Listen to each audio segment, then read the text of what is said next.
الله الرحمن الرحيم اعوذ باللہ من الشیطان الرجیم بسم اللہ الرحمن الرحیم۔ ناظرین کرام سلام علیکم۔ کربلا والوں کی یاد میں یہ تقریریں منعقد ہو رہی ہیں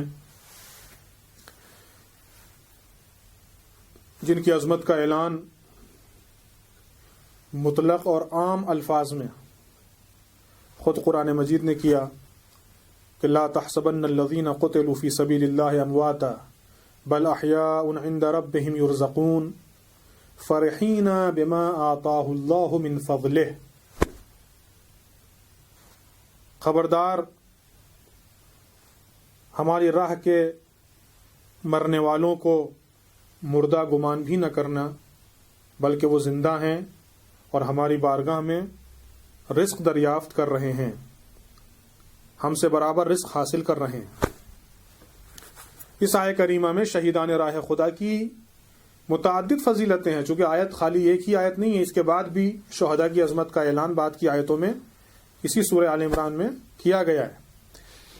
اس کے بعد کی آیتوں میں بھی شہداء کی عظمت اور شہداء کے فضائل بیان ہو رہے ہیں کہ پہلی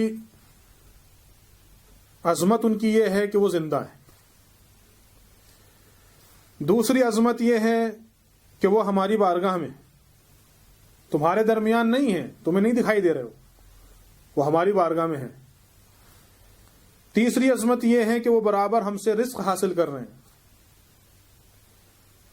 تمہاری زندگی مادی ہے تو تمہیں مادی رزق درکار ہے، ان کی زندگی معنوی ہے تو انہیں معنوی رزق درکار ہے۔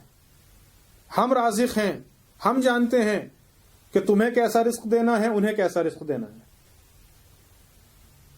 تمہارا رزق اور ہے، ان کا رزق اور ہے، ہم تمہیں بھی رزق دے رہے ہیں اور انہیں بھی رزق دے رہے ہیں، اور جیسا رزق ہوگا ویسی ہی زندگی ہوگی، اور جیسی زندگی ہوگی ویسا ہی رزق ہوگا۔ مادی زندگی کا رزق مادی ہوتا ہے، معنوی زندگی کا رزق معنوی ہوتا ہے۔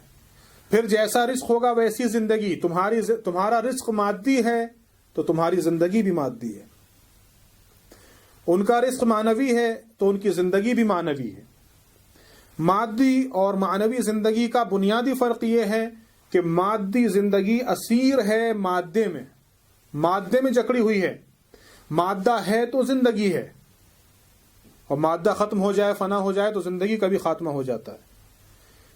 تو چونکہ مادی زندگی قابل زوال ہے، مادی زندگی کی ایک انتہا ہے، مادی زندگی محدود ہے، مادی زندگی کا وقت معین ہے، لیکن جو معنوی زندگی ہے اس کی کوئی غایت اور کوئی اس کی انتہا معین نہیں ہے، اس کا کوئی وقت محدود نہیں ہے کہ کب تک کی ہے۔ وہ معنوی زندگی ہے، وہ مادے کی اسیر زندگی نہیں ہے، وہ ایک لامحدود زندگی ہے۔ اب ان لوگوں کا کیا کہنا، ان کی عظمت کا کیا کہنا کہ جو اس مادی زندگی کو اللہ کی راہ میں دے دیتے ہیں اور ایک معنوی زندگی کے مالک بن جاتے ہیں۔ ان اللہ اشترى من المؤمنین انفسهم واموالهم بان لهم الجنہ، اللہ ان کے نفسوں کا خریدار بن جاتا ہے، اللہ ان کے مالوں کا خریدار بن جاتا ہے۔ تو جب اللہ نے ان کے نفس کو خرید لیا، ان کی جان کو خرید لیا، تو ظاہر ہے کہ اللہ نے ان کو معنوی زندگی کے زیور سے آراستہ کیا۔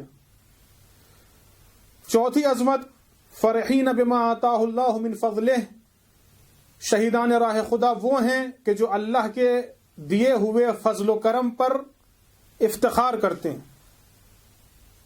حالانکہ قرآن مجید میں فرحینہ کا لفظ مغرور ہونے کے لیے بھی آیا ہے، اور زیادہ تر انسان کے غرور کو ہی ان الفاظ میں تعبیر کیا گیا ہے، لیکن یہاں مراد یہ نہیں ہے، چونکہ شہیدان راہ خدا مغرور نہیں ہے اللہ کے فضل پر، بلکہ افتخار کرتے ہیں، فخر کرتے ہیں کہ ہمیں اللہ نے اپنے فضل و کرم سے نوازا ہے۔ تو یہ زندگی کہ جو لامحدود ہے، یہ رزق کہ جو معنوی ہے، یہ اللہ کی بارگاہ میں ہونا، یہ ساری چیزیں فضل پروردگار ہیں، اور وہ پروردگار کے اسی فضل پر شہیدان راہ خدا افتخار کرتے ہیں۔ کربلا والوں کی عظمت کے لیے خود قرآن مجید کی بھی بہت سی آیتیں ہیں، اور خود معصومین علیہم الصلاۃ والسلام کے بھی بہت سے بیانات میں ان حقیقتوں کا اعلان کیا گیا ہے۔ والسلام علیکم ورحمۃ اللہ وبرکاتہ۔